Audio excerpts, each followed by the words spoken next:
Hello guys, good morning to all of you. आप सभी का यूट्यूब के पाल एकेडमी में स्वागत है। आज हम लोग कक्षा 12वीं के हिंदी पद्य खंड में संकलित सुमित्रानंदन पंत जी के जीवन परिचय को पढ़ेंगे, जो परीक्षा की दृष्टि से अति महत्वपूर्ण है।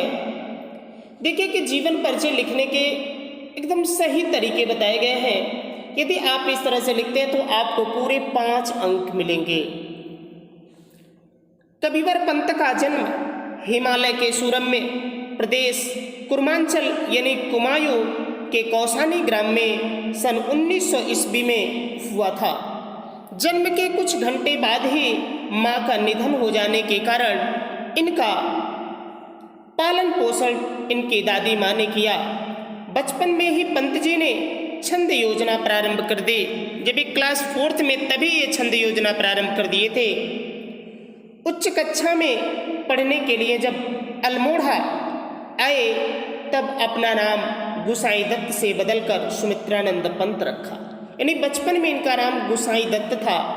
सन 1919 ईस्वी में एक उच्च शिक्षा ग्रहण करने के लिए इलाहाबाद के म्योर सेंट्रल कॉलेज में दाखिल हुए, परंतु इन्हीं दिनों देश में गांधी जी का राष्ट्रीय आंदोलन प्रबल था। परंतु पंत जी ने इस महान आंदोलन से प्रेरित होकर सन 1921 में कॉलेज छोड़ दिया।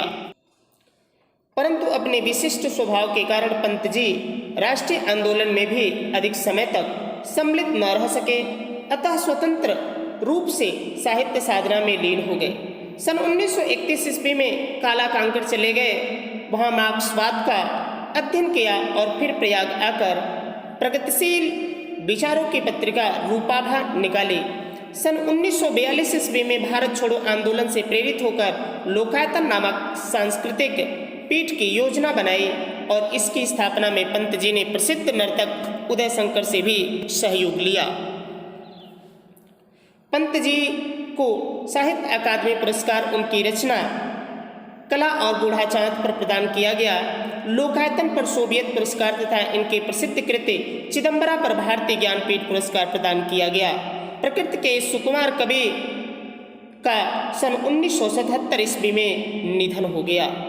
यहाँ तक आपका जीवन परिचय।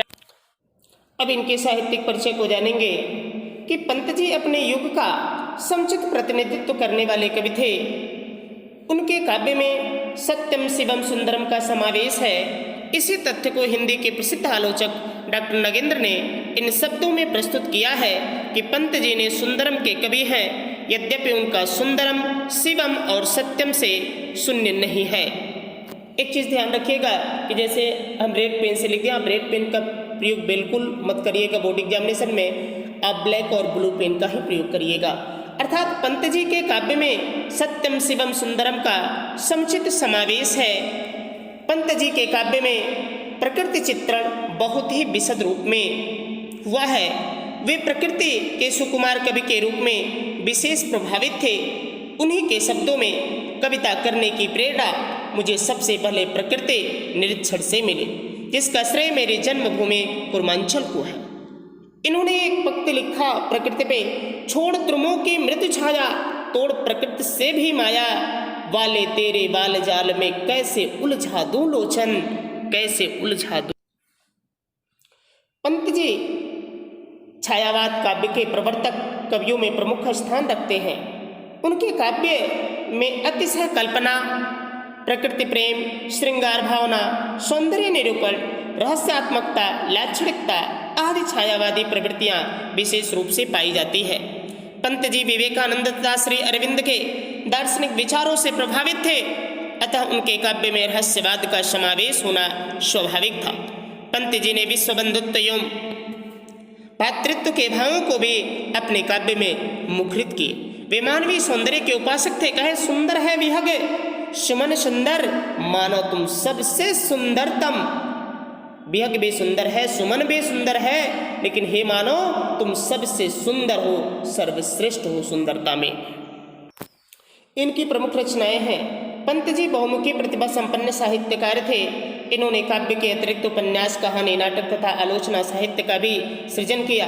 आपके मुख्य काव्य संकलन है उच्छ्वास, पल्लव, वीणा, ग्रंथि, गुंजन, युगांत, युगवाणी, स्वर्ण किरण, स्वर्णधूल, उत्तरा, ग्राम्या, लोकायतन, चिदंबरा तथा कला और बूढ़ा चाँद है। इनकी भाषा शैली है। पंत जी ने अपने काव्य में संस्कृत निष्ठ शुद्ध परिष्कृत खड़ी बोली को अपनाया। पंत जी की भाषा माधुर्य गुण से ओतप्रोत है। उनका शब्द चयन उत्कृष्ट श्रेणी का है। उन्होंने अपने काव्य में मुख्य रूप से गीतात्मक मुक्तक शैली को अपनाया है। अब अंतिम हेडिंग होगा साहित्य में स्थान। प्रकृतिवादी कवि के रूप में पंत जी का हिंदी साहित्य में विशिष्ट स्थान है। उन्हें छायावादी काव्यधारा का श्रेष्ठ कवि माना जाता है। वे भाव एवं भाषा दोनों ही दृष्टिकोणों से श्रेष्ठ कवि हैं।